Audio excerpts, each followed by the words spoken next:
may be seated. Shana Tova, Gmar Chatima Tova.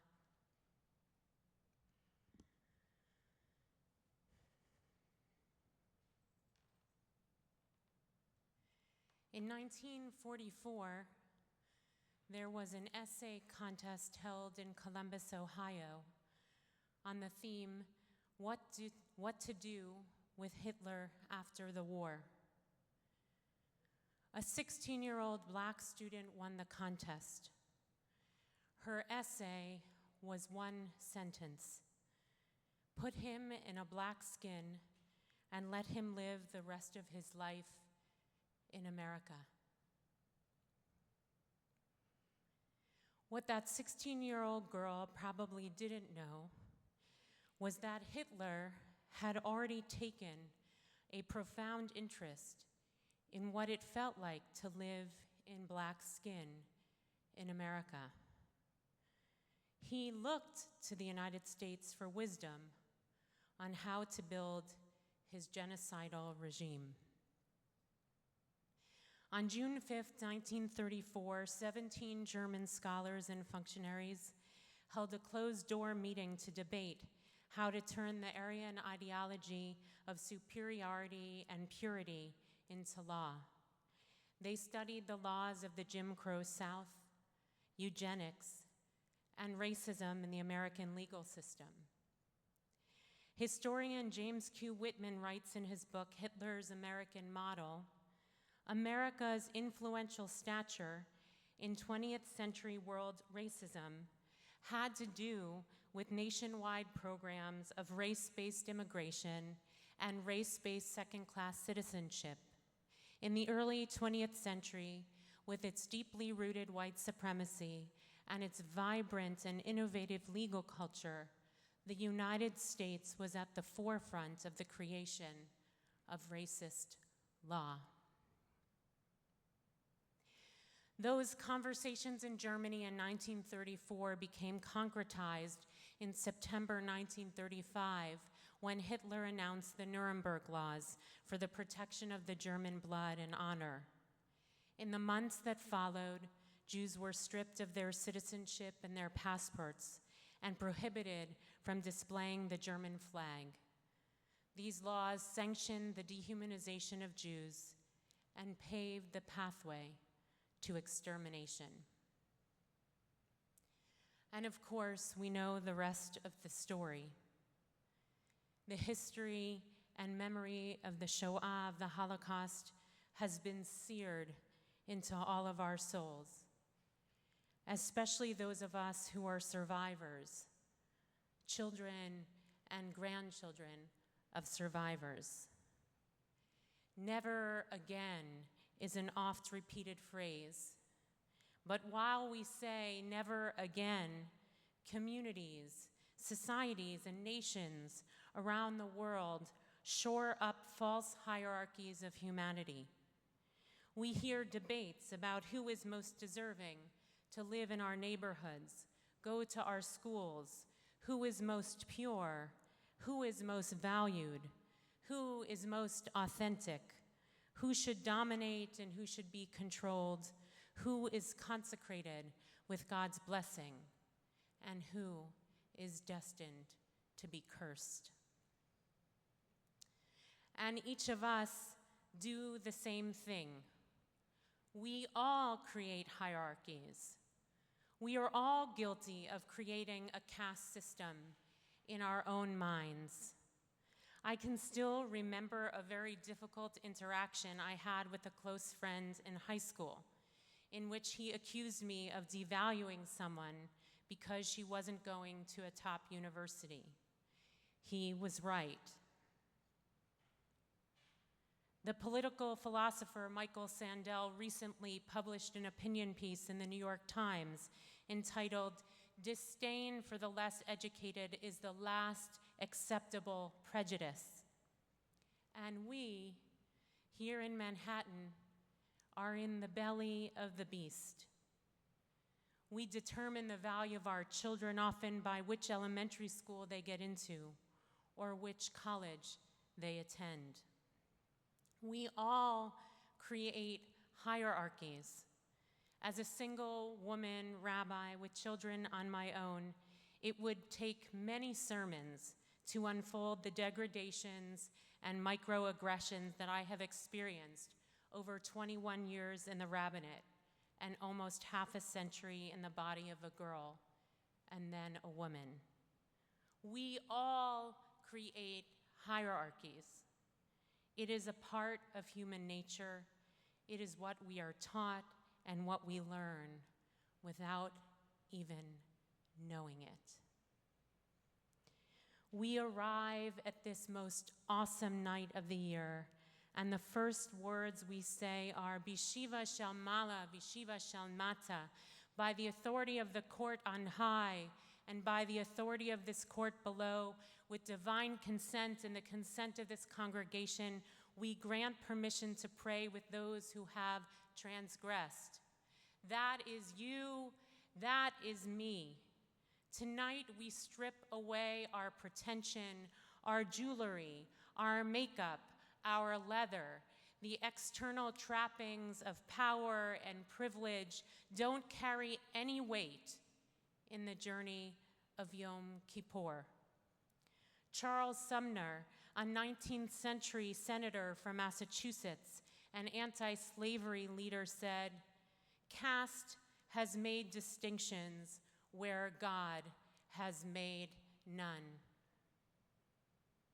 Tonight, there is no hierarchy of humanity. Yom Kippur is the great equalizer.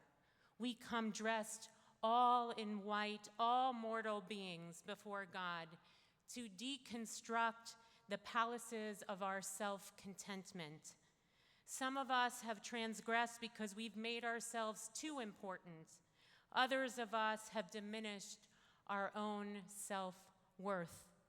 We are all complicit in some form in the sins of the collective of our country, of the Jewish people, of humanity. As Rabbi Abraham Joshua Heschel famously said, "Some are guilty, all are responsible," which is why we pray and confess in the plural. We are transgressors uniquely, but we own it together. Even in these days when we are apart, we are bound together with our words. Ashamnu, bagadnu, gazalnu. We are guilty. We betray. We steal. Al chet shechatanu lefanecha. For the sins we have committed wittingly and unwittingly. But it's not only a day when we beat our chests. Yes, we are heavy with all that has gone wrong in our lives, all the anxiety that we experience daily, all the death we have witnessed in our city and country due to the pandemic, the uncertain fate of liberal democracy here and in Israel and all over the world, the plague of racism, anti-Semitism, and occupation, and the natural disasters, and the human-made ones. We live in infuriating and scary times.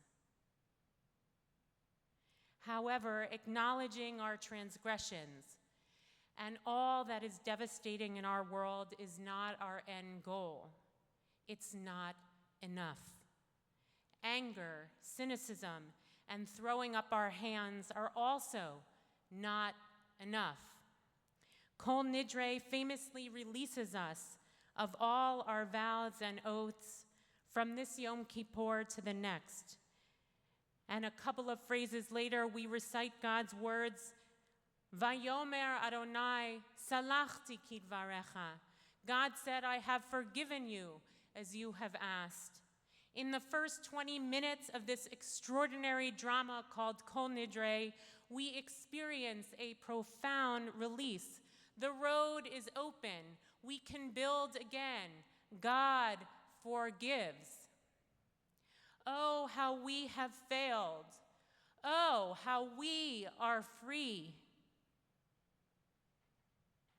Yom Kippur starts with freedom and forgiveness. We can choose again. That is the incredible joy in reciting Shechianu, for the gratitude in arriving at this moment alive and with the potential to imagine once again. In his famous essay, Kol Dodi Dofek, Hark, My Beloved Knocks, Rabbi Joseph Soloveitchik writes, against your will you are born, and against your will you die, but you live of your own free will. A person is born like an object, dies like an object, but possesses the ability to live like a subject, like a creator, an innovator. Our task in the world, according to Judaism, is to transform fate into destiny, a passive existence into an active existence, with a powerful will, with resourcefulness, daring, and imagination. The radical act of tshuva, of repentance, is to believe that we have the power to change, to reinvent, to renew. Yom Kippur invites us in to see the truth of who we are beyond our transgressions and recast ourselves anew in the story of our lives. We assert our free will and have the audacity to act as the subject of our existence, to own our agency. It's not always easy to feel our own power. For all the reading and work I've done to try to do my small part in dismantling the racism inside of me, in our community, and in our country. When I read the book Caste by Isabel Wilkerson this summer, I had moments where I felt paralyzed with despair and disbelief. To think that the Third Reich turned to the United States for inspiration is soul-crushing. As a Jew, as an American. But Wilkerson didn't write the book to leave me in despair. She wrote it to reveal the horrific reality of caste in this country and elsewhere, to face the truth of it, to wake us up to its ongoing perniciousness. Once we are awakened, she writes, we then have a choice. We can be born to the dominant caste but choose not to dominate. We can be born to a subordinated caste but resist the box others force upon us. And all of us can sharpen our powers of discernment to see past the external and to value the character of a person rather than demean those who are already marginalized or worship those born to false pedestals. We need not bristle when those deemed subordinate break free, but rejoice that here may be one more human being who can add their true strength to humanity. It is our responsibility to build a community, a neighborhood, a country, a humanity that sees and supports and celebrates the strength and voice of every person. And that process starts with each and every one of us tonight, if it didn't already start at the beginning of Elul. We read in Vayikra, in Leviticus, Initem et nafshotechem, afflict your souls on this day of Yom Kippur. We fast and beat our chests as we acknowledge that we have failed over and over again. But the Hasidic Rebbe Orach L'Chaim of Zlatow reads the verse differently. He changes initem to anitem. Instead of afflicting our souls, he believes we should respond with our souls.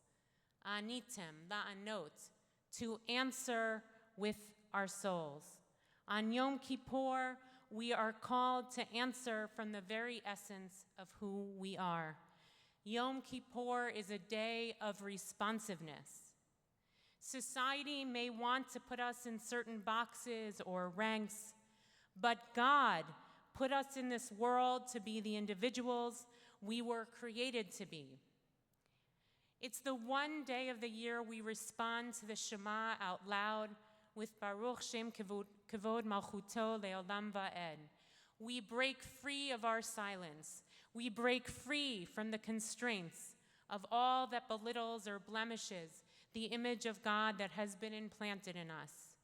With faith, each hour of this day, each prayer and song and silence, each tear, we strip down in order to build up our true strength to serve God and humanity from our purest place. Representative John Lewis broke free as a Black man and brought his strength to humanity. He wrote, "You are a light. You are the light. Never let anyone, any person, or any force dampen, dim, or diminish your light. If you shine like a beacon for all to see, then the poetry of all the great dreamers and philosophers is yours to manifest in a nation, a world, community, and a beloved community that is finally at peace with itself." Justice Ruth Bader Ginsburg broke free as a woman and brought her strength to humanity. She said, "Dissents speak to a future age. It's not simply to say my colleagues are wrong and I would do it this way. But the greatest dissents do become court opinions, and gradually over time their views become the dominant view. So that's the dissenters' hope, that they are writing not for today, but for tomorrow." The release of Kol Nidre is our own invitation to break free. When the sun goes down tomorrow night and the Yamim Noraim come to an end, there is that powerful call and response between us as the rabbis and the kahal, the community, that builds to this powerful burst of sound and affirmation. We say the Shema once, Baruch Shem Kvod Malchuto 3 times, and Adonai Hu HaElohim 7 times.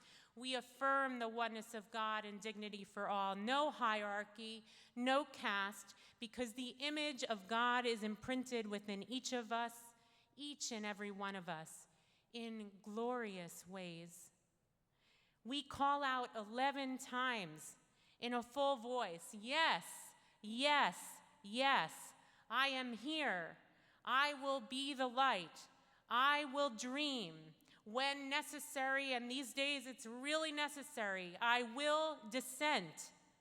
I will vote and make my voice heard. I will have faith in the future. I will raise my soul to respond. My life will be the answer.